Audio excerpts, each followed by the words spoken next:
Open Paddock RallyCast. In this week's show, we review the 2019 DirtFish Oregon Trail Rally with a couple of previous guests that are familiar with the event but had a very different perspective this year. Karen Jankowski and Preston Osborn are both championship class-winning co-drivers who took their first foray as drivers at last weekend's Oregon Trail Rally. We chatted about their experience from moving from the right seat to what some might call the correct seat in the car. This show went on a little bit long, well, maybe a lot long, so we're going to split it into 2 episodes. This is part 1, and this is Open Paddock, the RallyCast.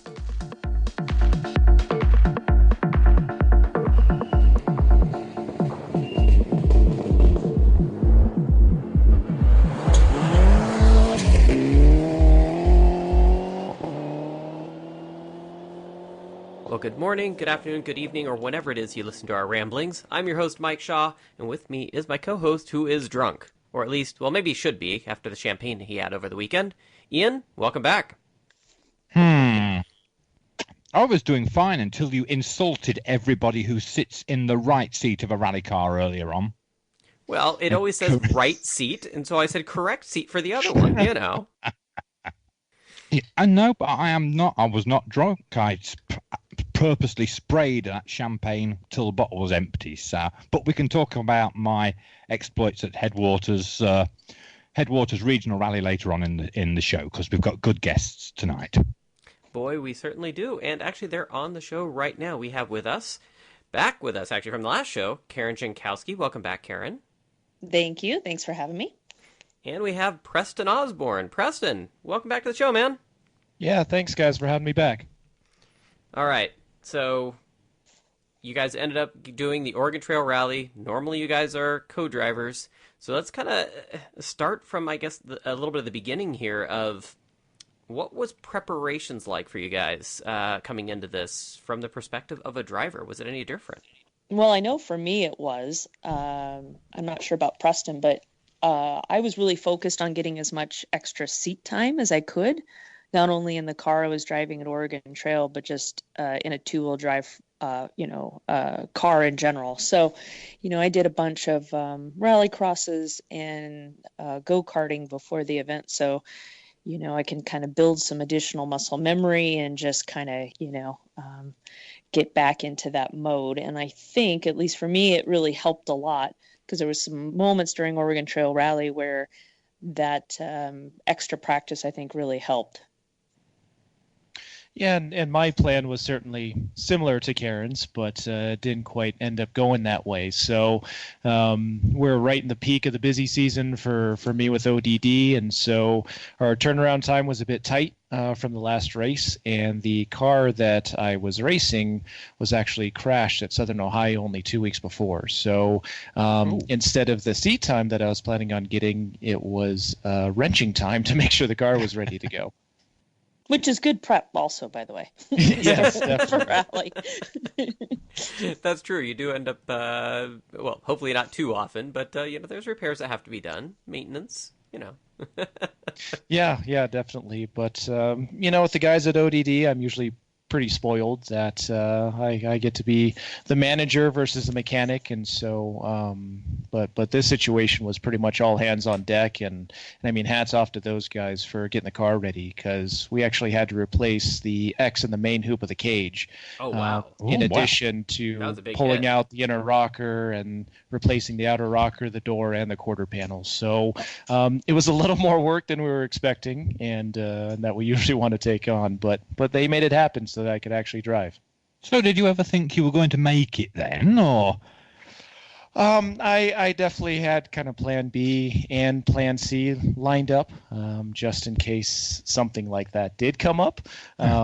Cam, being the nice driver that he is, said that I cannot use the Subaru, which I don't fault him at all. We're in the middle of a championship battle, and that's a risk that really both of us weren't willing to take. So, I think probably maybe Saturday before Oregon, when we still have the body panels welded on, maybe that's when I start to think maybe I wasn't going to make it. But it ended up happening, so here we are. And Karen, you actually had some last-minute prep that was still going on with your car too, huh? We did. You know, it's funny. The work list started out as one page and ended with one page, but we didn't make a lot of progress. We kept finding other things, Knock which one kept off, a us. new one adds on.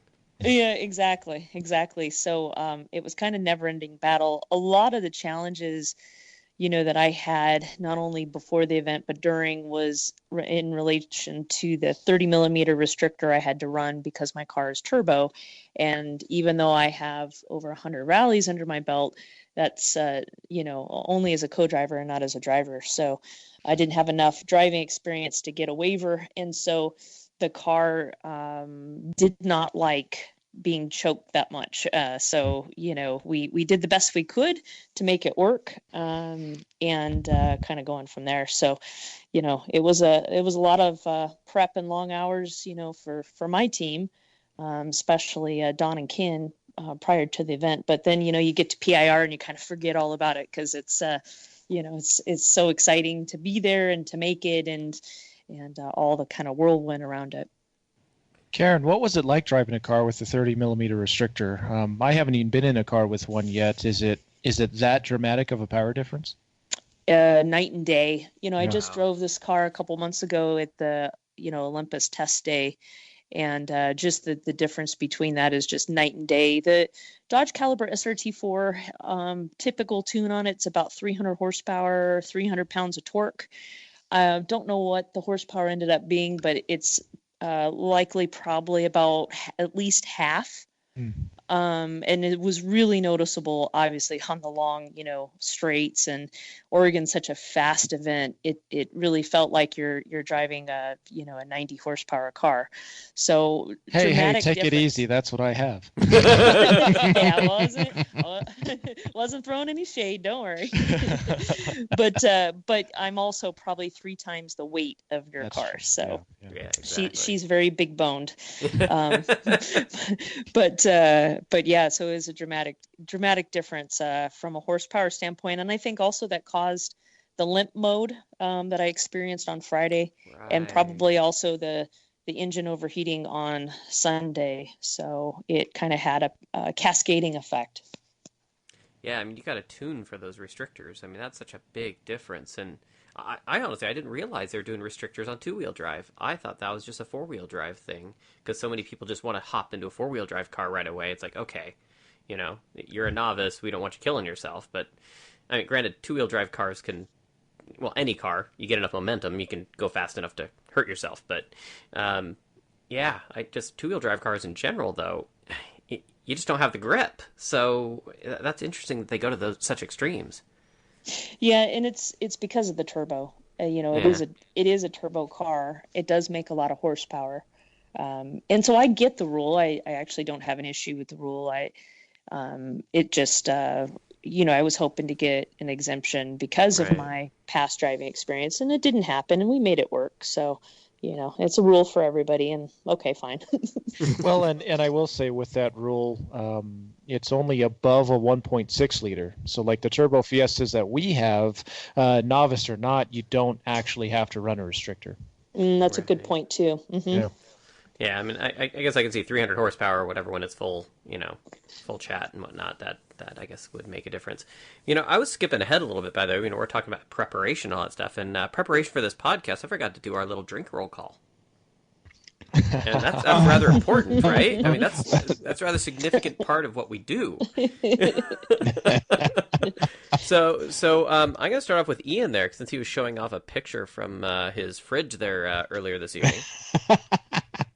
Yeah, that is last time Karen was with us, I was drinking a porter from Enki Brewery down the road in Victoria, Minnesota. This week I've got their Hootenanny Hefeweiss, or Hefeweiss, or however you want to pronounce it. It's nice. Yep, it's a beautifully light wheat beer, and it has an unusual banana aftertaste to it. You think it would sound terrible, but actually it's really nice and refreshing. It's one of my favorite beers that I've tried while I've been here. Well, next time I visit, I'm going to have to try that. That sounds different. As Yeah, long well, as, you long as it's come- good, anyways. I'll trust your opinion because it does sound odd, but I'll trust your opinion. Hey, it's not as bad as some I've had. I had one. Well, I found one beer once that had like an aftertaste of salami. Oh, Ooh. yikes. Dear Yeah. God, that was dreadful. Well, what about you, Karen? Are you enjoying something with us this evening? Yeah, I'm going with Black Butte Porter from Deschutes Brewery out Classic. of, I think, Bend, I think. Yeah, it is a classic. Today was cold here in the Portland, Oregon area, and so I kind of felt like I'm going to get away from the citrusy, fun IPAs and go more for the Black Butte Porter, which is one of my all-time faves. So kind of, stealing a book out of Ian's page there. Well, we could have had some of that cold weather last week, I think. Oh, Right? man. But I'm drinking something a little heavier here. It's a 16-year-old Lagavulin quarter cask scotch with just a pinch of water. Because unfortunately, I can't drink beer, so I tend to stick to the heavier stuff in the rare occasions that I do have a drink. Nice. Well, I was going to pull out the Pendleton, but I had a nice bottle of Falling with Karen there. We had a cooler day today. Stout sounded good, and so I've got the Elysian Split Shot Espresso Milk Stout. Ooh, I think I've had that one, actually. That one's really good. It's really That is a good one. Mm-hmm. So it's kind of a meal and a drink all in one. It's awesome. And it won't And make you good too for sleepy. you because it's milk. That's right. And It's all a about milk health on this stout- show. A milk stout is always going to get my attention anyway. There we go. Yeah, that used to be one of my go-tos, milk stouts, when I could actually drink beer. So I miss that. Well, you've obviously gone to something that's also quite good, so not too much to complain about there. Oh, absolutely. Well, let's see here. As we were kind of leading up into this rally, the Oregon Trail Rally, we had this nice little event thing that we did at Base Camp Brewing. Preston, I think you were there for a short bit. That's where you guys had all register for recce. Now, that was really cool because they had that force majeure hoppy lager, speaking of beers, that they made just for this event. Now, how cool is that? That was so cool to see. I think it was Chris Atkinson's car on the label there, but seeing kind of the oversized cans of that, and of course on draft, it's obviously great. Rally's a passion of all of ours, and so anytime we can kind of get it outside of the rally world and into the general public, if you will, it's really cool to be a part of that. Yeah, and it was good beer too. I don't know if you had it, Preston. It sounds like probably not, but I was pleasantly surprised how great that beer was. I had it when it first came out, and then again, for the party, and really enjoyed it. So I was glad that they had it to go, and actually I brought some home for the crew, since they weren't at the party. Oh, that's nice. Yeah, I took a taster of it at least. I think my sister, because she lives there in Portland, so she joined me when I went over to register. I think that's what she ordered, so I certainly took a sip, and it was good. So it's nice that it wasn't just a barrel filler of a beer, and that it was actually Right. something people want to drink. Exactly. What was interesting about going to that event there and the recce registration is we were told by Subaru that the Subaru guys, they're not going to hang out there. They've got to register and they got to head out to the Dalles area because that's where they're staying overnight. Pastrana shows up. He's like, screw it, we're going to hang around. Whereas David Higgins, him and Craig, they wanted to go study their video footage from past years, like right away. They're like, register, go. It was very different methodologies there, right? Of course, David, he's looking for a championship, right? He's was sitting behind, wanted to make up for that. Whereas Travis, kind of nothing to lose in this one, him and Robbie, but yet, still on the pace, whenever they hop in the car. But it was just a very interesting observation. Probably a different feel between them since, like you said, David's kind of, I don't want to say take it more serious, but he's got more on the line. And so for him, this is truly the job and truly the work side of it, where with this being a one-off, or I think Travis is doing Ojibwe or something else this year, pretty much just a fun race for him. Mm-hmm. Yeah, exactly. It's they kept saying on the stuff we were talking about with the video thing was, it's kind of his hobby, and that's true. It is kind of his hobby in that respect. That he's not going for the full championship and whatnot. What a hell of a hobby to have. Yeah. And I got to have a fanboy moment because Trav actually remembered my name. So yay! That's always nice. But he's such a great ambassador for the sport. I mean, the amount of time he spends with fan interaction and signing autographs, and I was just talking with one of my crew guys about it today actually, and he said that Travis will always take the time to make you feel special as a fan, and that he knows the only reason why he's doing what he does is because the people who come to watch him. And I think there's probably a lot of people like that, but he actually makes people feel that, because I too have heard the same thing. And once again this weekend, I saw that with him. The guy's trying to leave, and he still has more fans coming up, and he doesn't ever loses patience, or if he does, you can't tell. And he just, spends tons of time with everyone and makes them feel special. So I think he is a great ambassador to the sport, and I'm glad that rally continues to be his passion. So let's move on to Thursday, recce. What was recce like for co-drivers in the driver's seat? What was that perspective like for you to have it to be the one that's analyzing the road instead of the one that's taking the notes for the person analyzing the road? Well, I would say, for me anyway, I was pleasantly surprised. I was nervous because I obviously am always in the other seat and didn't know how that was going to go. And it's a lot of driving, and so I had some nerves going into it, but, I got on the roads, and maybe for me, it's because, this was my 11th time at this event, and the roads, even though they've changed in those 11 times, a lot of the basic ones, the roads stay the same. You're always going to do Maryhill, and you're always going to do certain roads. So from that perspective, it was really nice to have the familiarity of the roads. I had a great co-driver with Matt James. I was so fortunate that, my first event, I had a seasoned co-driver, a professional co-driver. We had a great time and fun, but in addition, he's very good at what he does. So I never had to worry about the other side of that, of the car, and what's going on. He just had it and made me feel, comfortable from the get-go, which I think made a huge difference. And then, as we were, racing on those notes, I was pleasantly surprised, that I got it right, so to speak. They turned out to be, good notes, at least for me, in my ability. So I didn't have any major I gotchas or anything like that, and was pretty happy with it. So Preston, what did you think?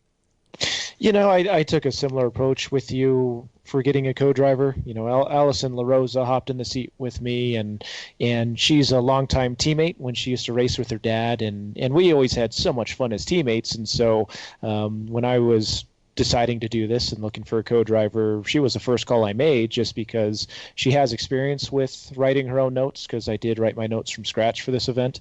And so I wanted someone with experience there, and able to just kind of hand it off to her and say, all right, you plan recce and you plan our schedule and everything like that. So as far as writing my notes go, it went smoothly. I was very happy about that. I took the time and of course taped up the steering wheel, and she was actually double checking on the first at least stage, I think, to make sure that I wasn't calling a 3 and the Jemba's a 5 or anything like that, but they were pretty much spot on, and I was happy with the way that they flowed and worked once it did come time to race it.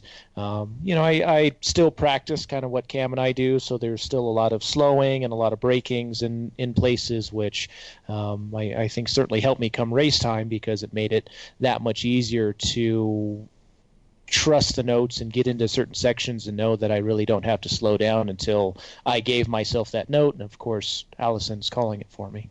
Oh, that's really cool. So now, Karen, you did modified Jemba, and you did your own notes, Preston, but she looked at Jemba to kind of just as a double checker. Yeah. My notes are a little bit different from Jemba as far as the corner degrees go, but they're usually within maybe half a degree. And I was trying to do a little bit more of a pace note versus a kind of Jemba style, which is more based on the degree of the corner. And so it's a little bit in between those two, just because that's what I was comfortable with, at least for this event. And like Karen said, I certainly don't have 11 years under my belt, but I think this was the 6th or the 7th year here. So I was certainly comfortable with the roads as well. Yeah, and I think that makes a difference too, Preston. If it'd been an event that you or I probably hadn't been to before, or maybe, not real familiar with the roads, probably would have felt a little bit different. But, having that comfort of, recognizing the roads and, okay, so maybe not every corner, but, still you had enough to kind of base it on. I didn't want to write my own notes, even though I definitely could have with no problem. I just, it was one less thing I wanted to put on my plate from a pressure standpoint. And that was the whole reason. So I was more comfortable modifying Jimba for the first time, because for me, I didn't want to miss something, kind of like Preston, what you're talking about. And in addition, I just felt more comfortable modifying it. Next event, I will write them from scratch, but gosh, for this one, there's so much new. I just didn't want to add, I didn't want to add any more to my brain that was already about to bust from the seams. So, Nice. Yeah. So do things, I mean, maybe this is an asinine question or so, but do things like look different from the driver's seat to the co-driver's seat?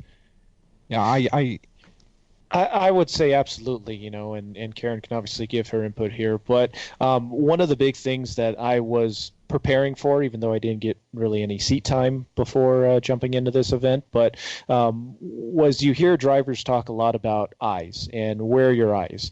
And so from a co-driver, we're looking at very different things on the road, not only in recce, but certainly during the race than you do as a driver. A driver, you want your eyes as far up the road as you can possibly get them.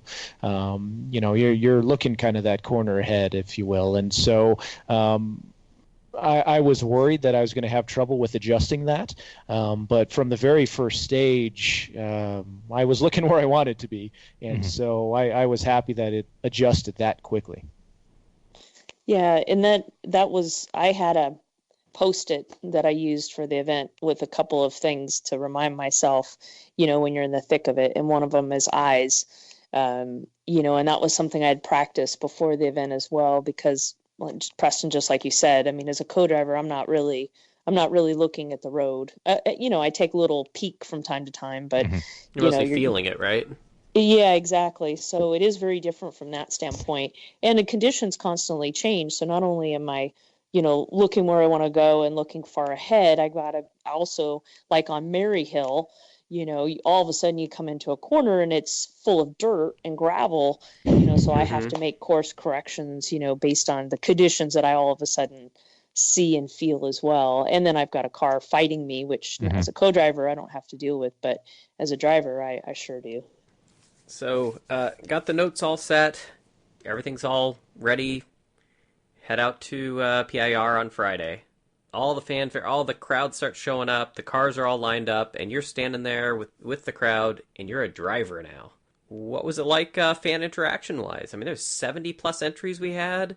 Obviously, you got Travis there, you got David there, you've got McKenna's 15 billion cars that they brought in. They had all the cars, I swear. But, what was that like for you guys, the different perspective in fan interaction and whatnot, being the drivers now? Well, I think for me, it's a little different because it's a home event. So I have even, 100 times that, because I have, friends and family and local companies that are supporting me. I got all of that, on top of it. So plus, I don't know, Preston, what you thought, but I thought there was a lot more people this year as well. So it really felt like there was even more fans than, we normally have. I think PIR was the one thing for me that I probably struggled with the most, to be honest, because, we had the shakedown. I personally had some car issues on shakedown. And so that added to the nerves a little bit. Then all the people and trying to get enough time to do a couple of things I needed to do and trying to kind of balance that a little bit. And then, going out on the first stage for me anyway, nerves really kicked in. So, I tried not to overthink, and I tried not to pay attention to all the people and all the things. But, PIR for me was probably the toughest part of the event. It was the most fun, most rewarding as well. But, there was just everything came together, all at once. And then I broke a half shaft and then I was done. So right. Made it through one loop. The second loop. At least I made it. At least I got to do it, went through it once and then I super rallied. But Preston, what'd you think, bud? Well, PIR is such a long day. It's kind of one of the strangest feeling days for me in rally in general, just because I tend to be a little bit of an early riser. So I was up at 6 o'clock or so, and you wake up and you go, oh yes, it's rally day, and then realize you have another 13 hours before you really have to do anything. Exactly. And so, I was hoping to get some shakedown passes with the car during the press stage or the shakedown stage, and we were still putting the car back together, so that did not happen.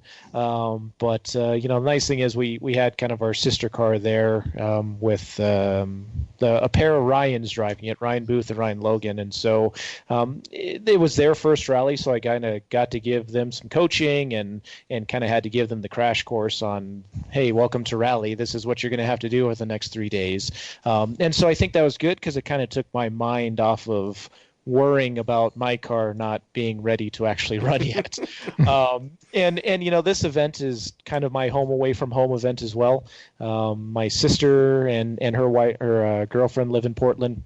And so my mom flew up, and my wife Sunny was out there, and we had a few other friends and family out. So it was great having them there to share this with me, just since it was kind of a long journey to get to that point of actually racing my first race. But the one thing I will say is I didn't really have any nervousness, and I don't know why that is.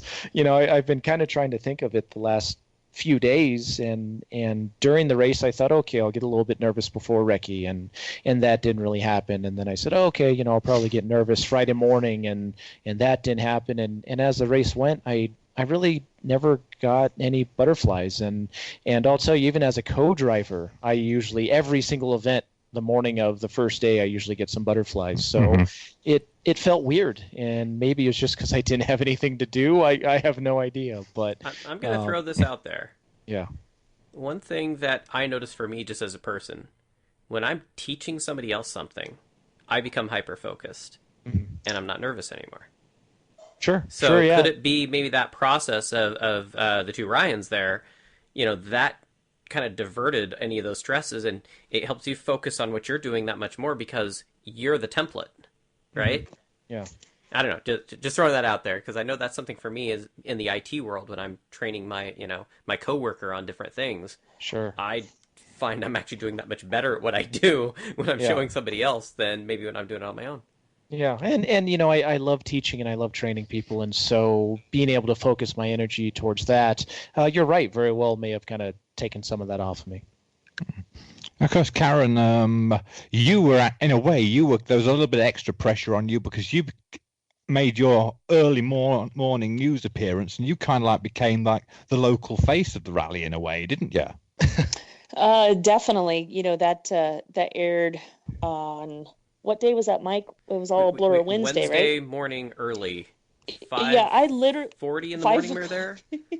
Yeah, which, by the way, I got to tell you, I'm not a morning person, so I was like terrified I was going to say the wrong thing. You were such a trooper. Because I don't get going until about 10.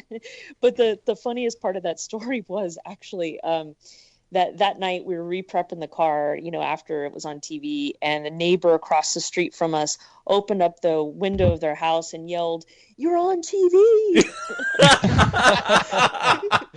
That's I awesome. was like, "Okay, cool. Thanks for letting me know." And they go, "No, it's you and that car." And I go, "Yeah." I was there, yeah. Yeah.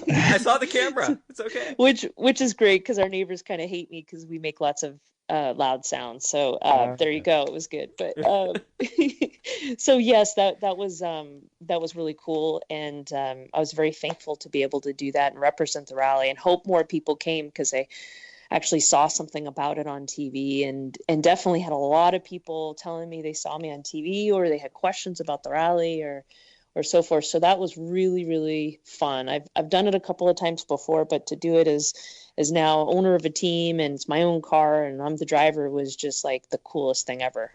So let's see here. Friday night, Preston. How was it? I guess for you, Karen. We know she unfortunately had an issue. Was it John Hill and Billy Irvin? They ended up having a mechanical issue as well.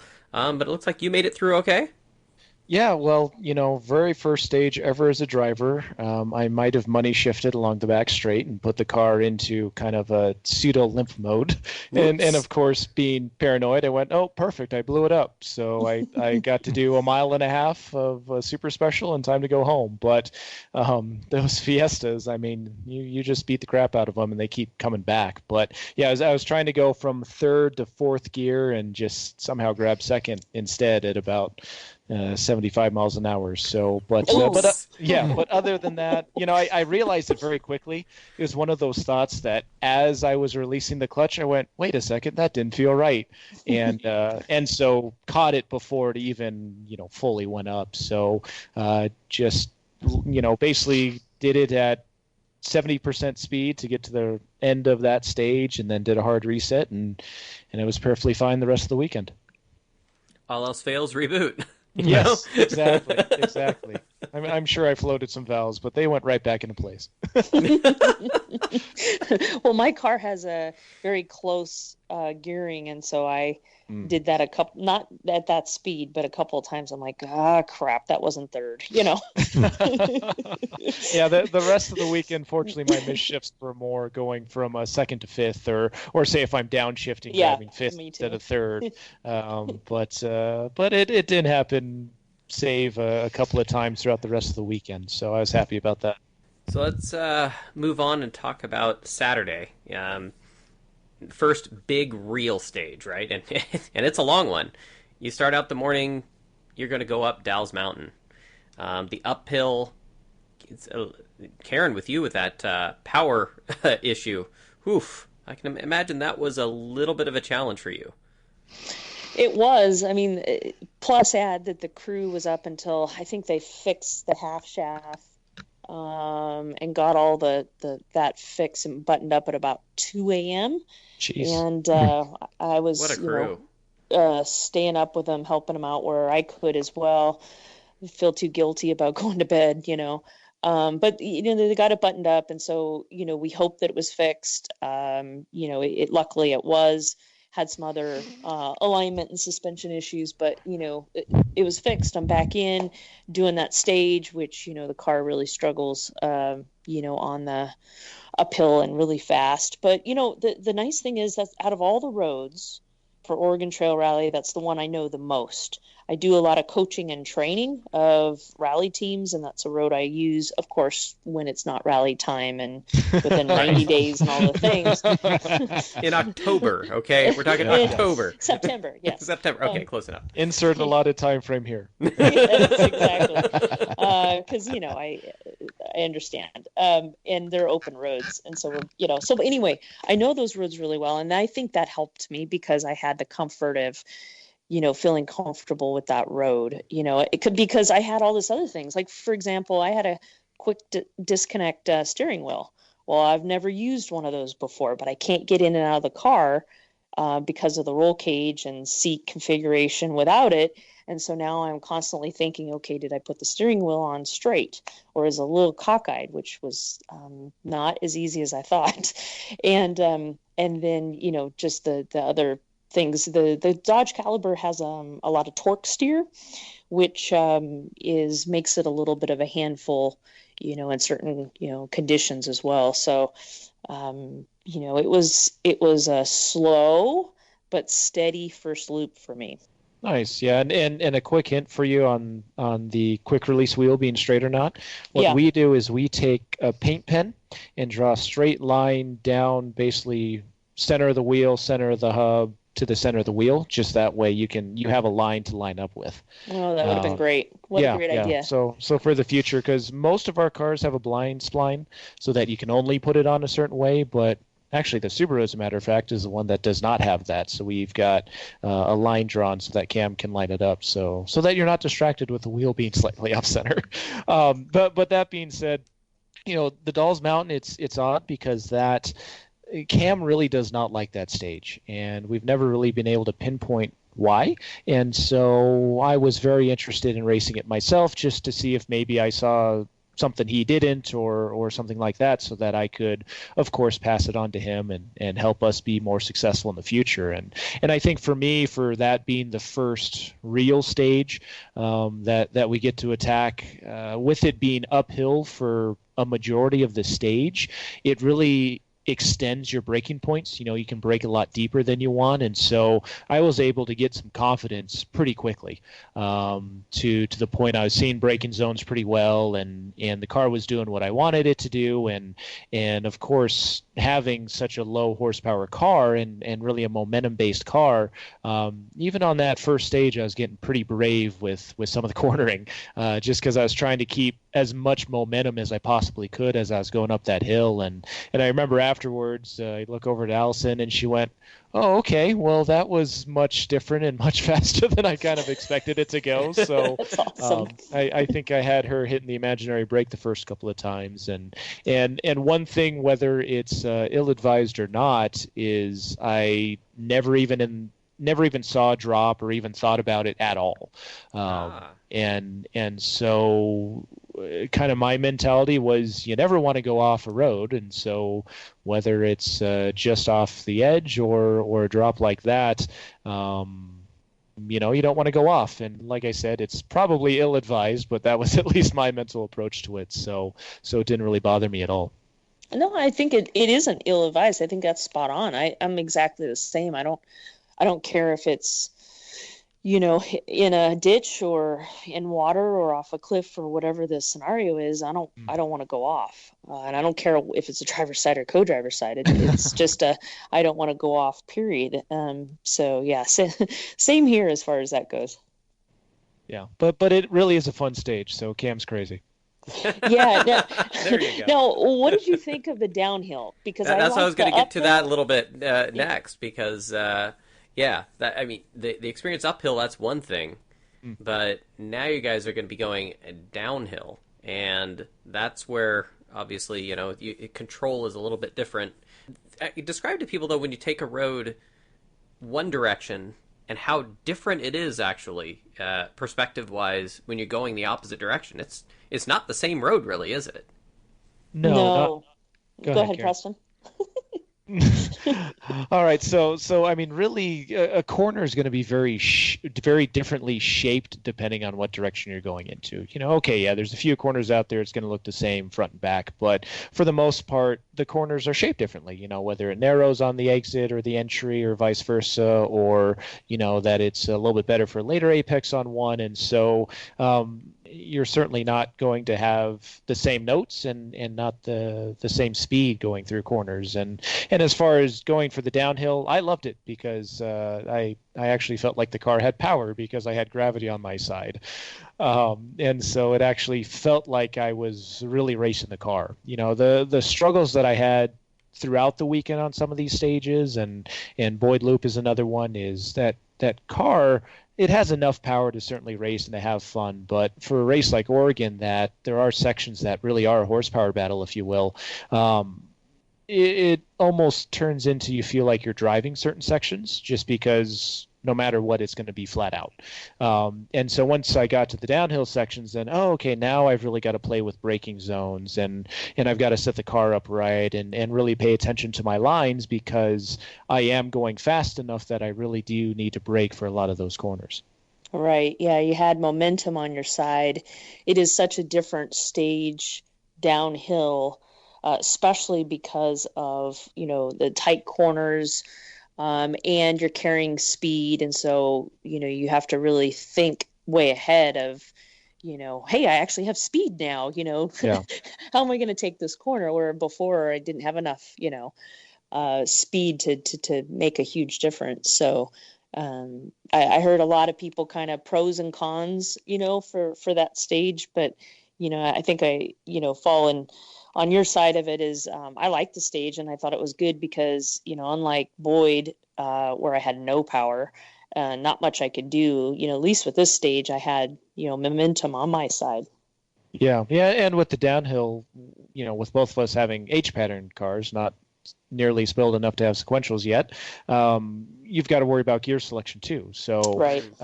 As you're going downhill, it's not only, I have to slow the car down to make this corner, it's I have to slow the car down and downshift to make it. And I got going speed-wise maybe a little faster than I expected. I think we topped out fourth gear and we're on the rev limiter for a couple of seconds, which I think in that car is about 95 miles an hour. So the Earl was scooting along, that's for sure.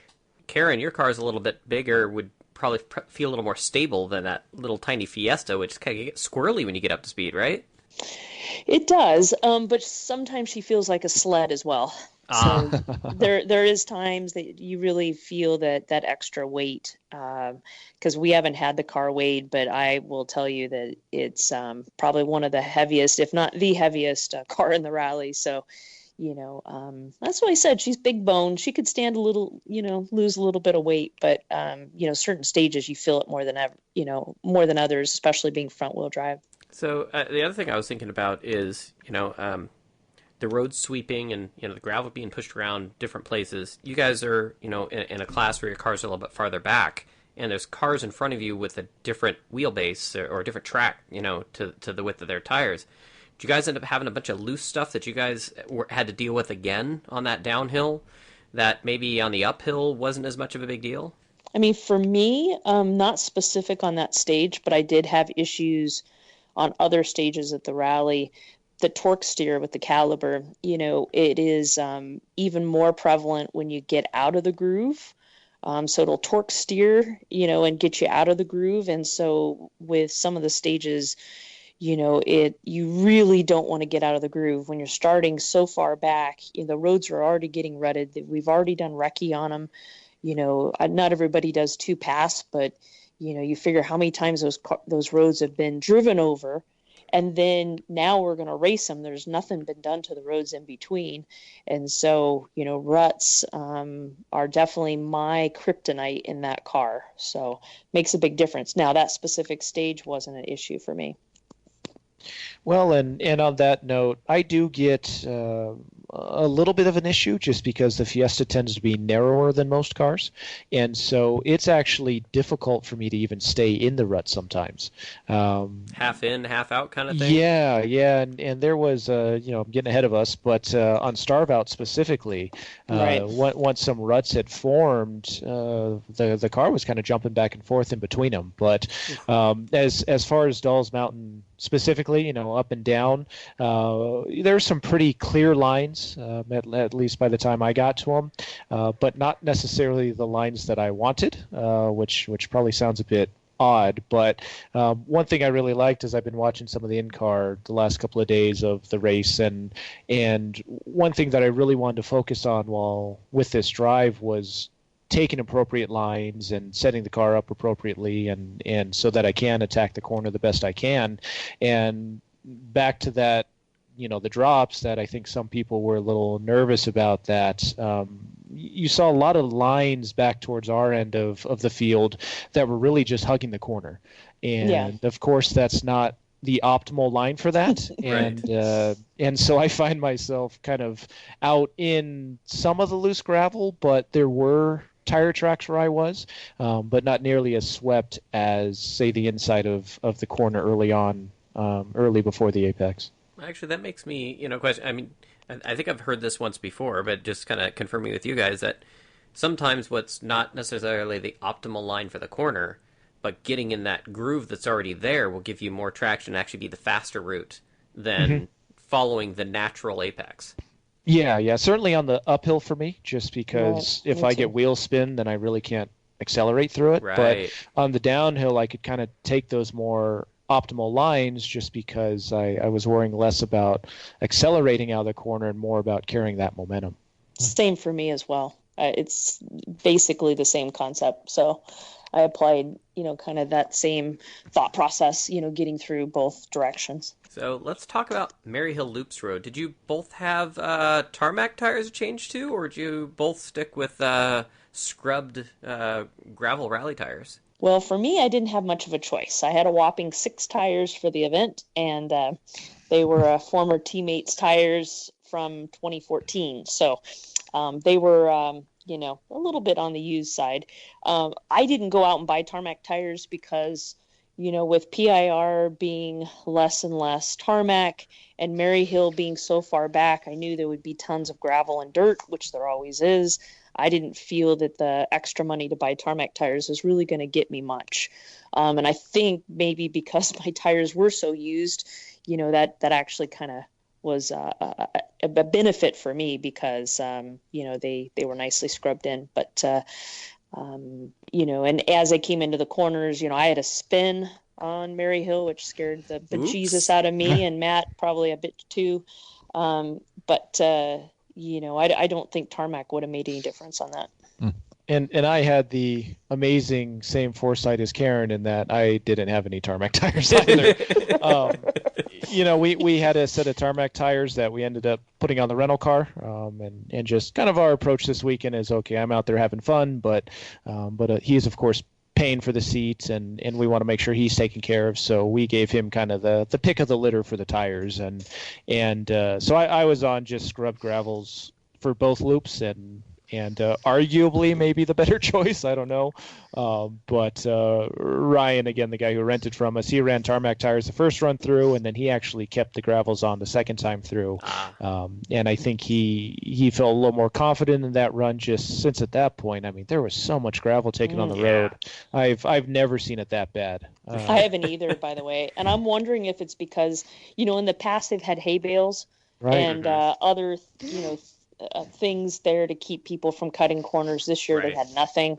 And so it was, my spin was I came around the corner and all of a sudden I went from tarmac to dirt to gravel to tarmac to dirt, and the car said no. I had a full opposite lock moment up near the top that was pretty similar, that coming around a long corner, and I'm at the point where I know the corner is starting to open up so I can start accelerating out of it, and it went from kind of dirt, which I had some grip on with gravel tires, to just loose gravel on the road. And so car just swung around, and fortunately I didn't actually have a spin, but it was full opposite lock, and I thought for sure we were at least going to have a half spin. Yeah, we actually spun to the right. I collected it, and then it spun to the left, and I collected that. And we literally sat there for a couple seconds. I said, okay, give me a minute.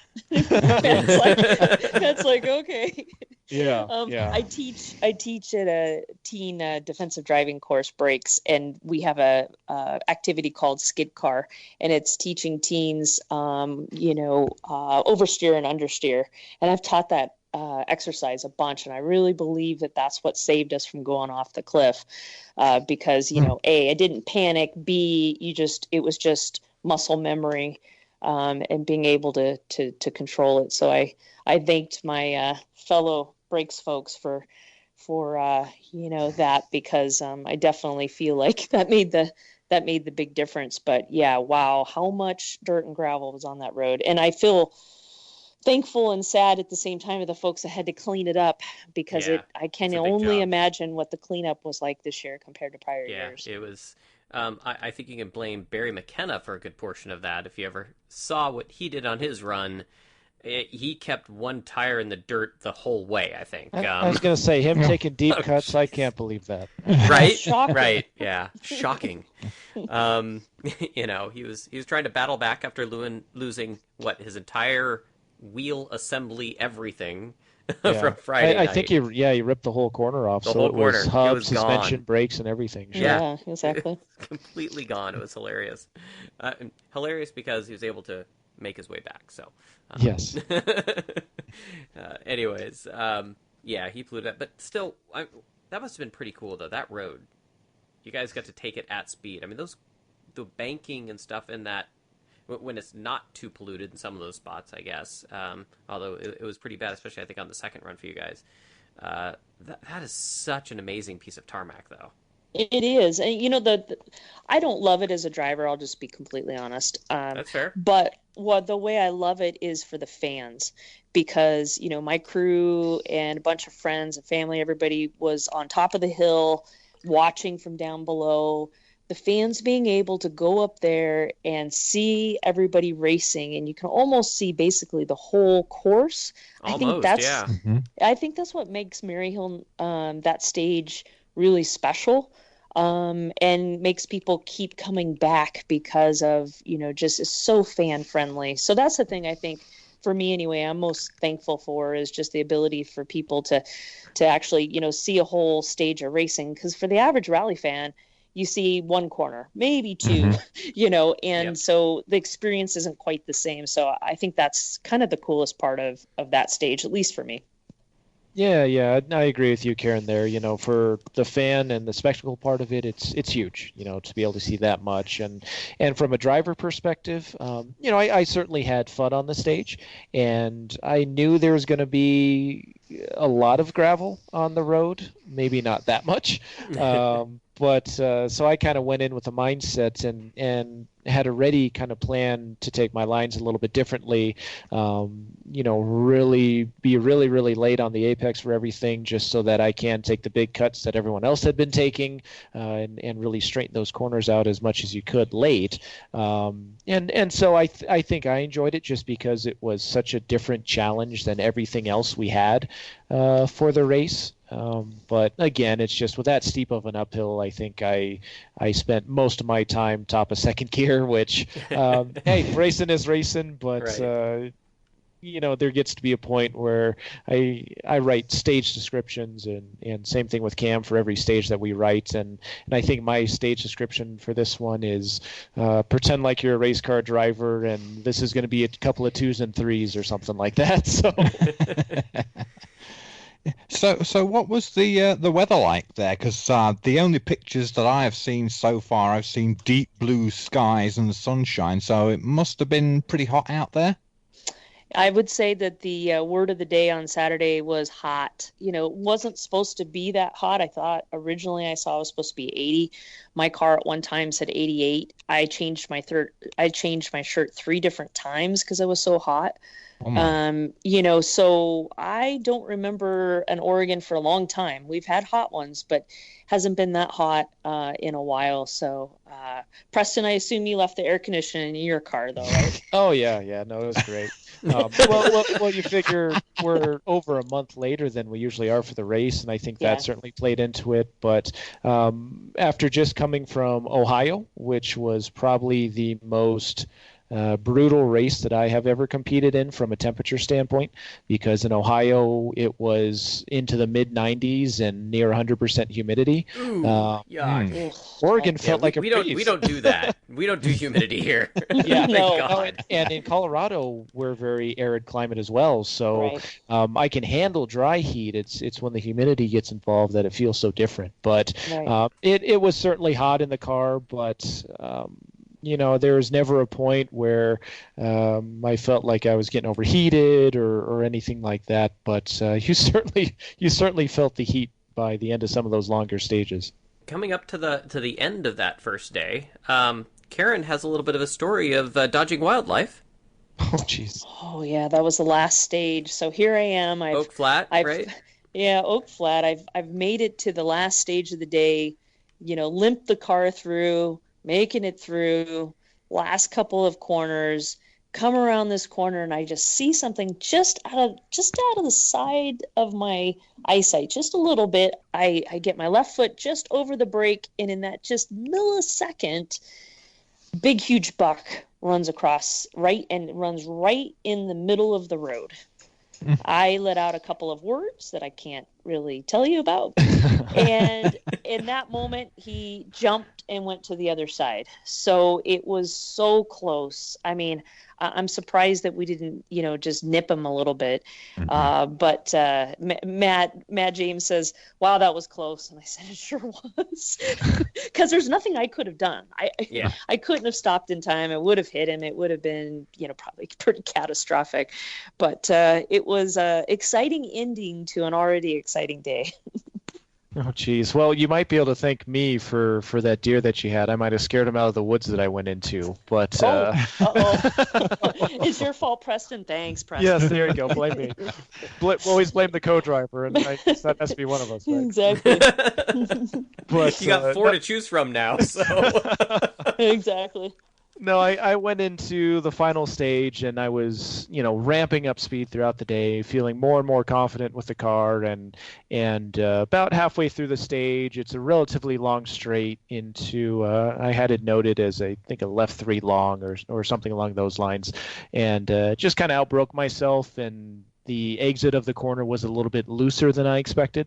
And so it just kind of pushed me wide, and I saw that we were going off the road, so I just got the car rotated so that I went back end off first, and ended up just like half of the car off of the road. And so I was actually worried that I was going to be high centered. Again, front wheel drive car, it's hard to get those back on the road sometimes, but put it into first gear. I was proud I didn't even stall the car, so just put the foot in it and spun the wheels and got myself back on the road. And I mean, all in all, probably only lost 10, 15 seconds. Yeah, you're kind of pushing the car, if you will, from the inside, and so it ended up being no harm, no foul. I may have scratched the window up a little bit because a barbed wire fence may have been what helped keep us on the road, but all said and done, really no damage, and that was the only incident I had the whole weekend, which I was thankful for. So I found the limit of that one corner and decided, okay, that was good. Let's just dial it back a little bit from there, and then spent the rest of the weekend there. Yeah. And you scared my deer out of the forest. Yes, and I scared the deer out of the forest. Oh, well, thank you. Yes. Well, after Ohio, we ended up being the first car on the road in Ohio, and that was a new experience because we saw, oh gosh, I think the last day was 3 deer. We hit a turkey, and we just started getting the Subaru apart to re-prep it for Idaho in the coming weeks, and took the skid plate out, and it turns out we actually hit a bird at some point, and it got wedged in between the exhaust manifold and the skid plate. Pre-cooked, so there you go. So Danny, our crew member, had a nice lunch to have while he was washing the car. Nice. Pre-cooked. Yeah. So wildlife is something that always scares me because that's something you have zero control over. Yeah.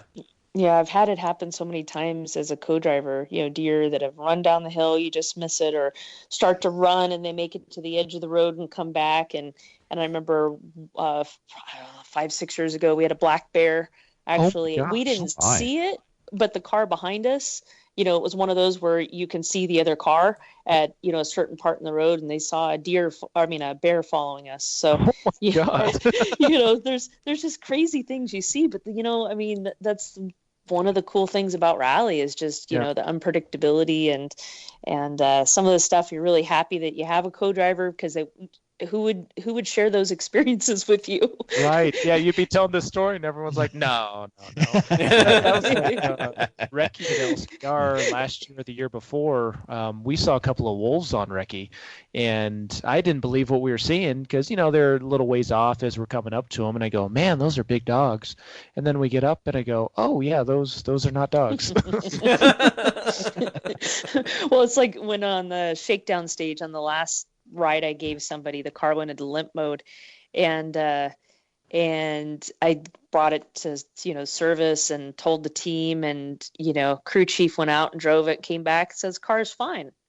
Oh, jeez. Oh, geez. It's like when you go to the car dealership and you're telling them there's something wrong with the car, and they go, oh, yeah, we can't get it to do it. Well, that was my moment. So I was like, have you met this person? They were with me. They will vouch for me. I swear to God. Oh, jeez. Oh, jeez. Oh, man. Well, I do have to actually say something really quick about the shakedown press stage thing. Is I got my parents to come up to the rally for the first time, and it was really cool because my dad, he had his lung transplant a year ago. Right. And it was actually at Oregon Trail that Friday night last year of Oregon Trail is when they got the call that he was going in and there was a donor. Yeah, I remember that. And yeah, high stress moment for me, but at the same time it was a good distraction, especially being around so many friends that are involved in rally, and they're kind of my extended family and huge support network there. And, he came through with flying colors, and he's doing so well now. He got to go for a ride in a car, and he actually got to ride with Dave Wallingford, who a year ago had broke his back and had to learn to walk again. So it was kind of a some parity there, I guess, and some struggles in health and whatnot, and he got to go for a ride on that press stage, and the grin on his face, and it was just really, really cool. Well, and those are memories that you really never forget. And I of course met them at Park Expose when I was supposed to be in the driver's meeting, and that's right.